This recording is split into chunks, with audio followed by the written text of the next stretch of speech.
My coworker was praying in a private, secluded area of the gym. Most of us knew he was doing that. Rose Tandell worked as a personal trainer at Concordia University's Le Gym for close to 5 years. She was apparently a model employee, seen here meeting the university's president. But Tandell says she was forced to quit in January after enduring months of what she calls psychological harassment. The best word to say this was malicious, intentionally malicious on the part of the associate director and on part of the chief of HR. The 28-year-old claims it all started the day she was asked to confront a coworker about his religious habits and ask him to stop praying in the hallway. And I specifically informed him that I disagree with him.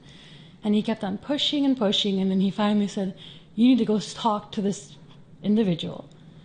Your coworker? My coworker, to make sure he no longer goes against the code of conduct of Concordia University. She was asked to intervene with him in order to curtail whatever disturbing behavior the director was upset about. Tandell says she refused to intervene and confronted her boss about the inappropriate request. I was telling him what he was doing is absolutely wrong. I told him he went against the Charter of Human Rights, and he had the audacity to tell me that I may not know this information, but the Charter of Human Rights has no power within the walls of Concordia. After filing a complaint within the university, Tandell says she became a target. Her hours at Le Gym were cut and her reputation tarnished. I had other coworkers come up to me and say that our associate director, Mr. Vladimir Pavicic, had been telling them that I was a thief, that I was stealing from Concordia, I was stealing from the gym.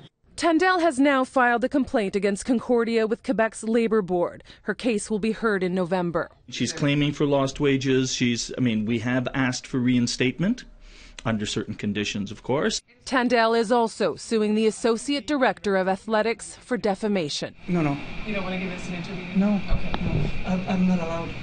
The Associate Director refused to speak with us on camera. Concordia University has also turned down our multiple requests for an interview.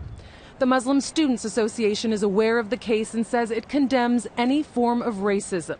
They say it's common practice for students and employees to pray in secluded areas like empty hallways and classrooms.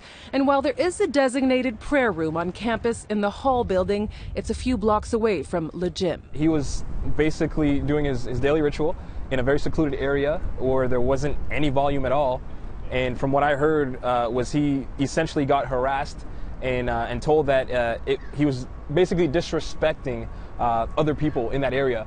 Joel Forbes used to work at Le Gym and says he admires that Rose Tandell stood up for their Muslim co-worker. I applaud her because she stood her ground and she took the actions which I personally believe should have been taken a long time ago. Tandell just wishes the university had believed her story from the start, instead of supporting what she calls a smear campaign against her. I feel incredibly outraged and insulted, and justice has not been served. HR's job was to make sure nothing happens to its employees. They couldn't care less what happened to me. They participated in the harassment. Anne LeClaire, Global News, Montreal.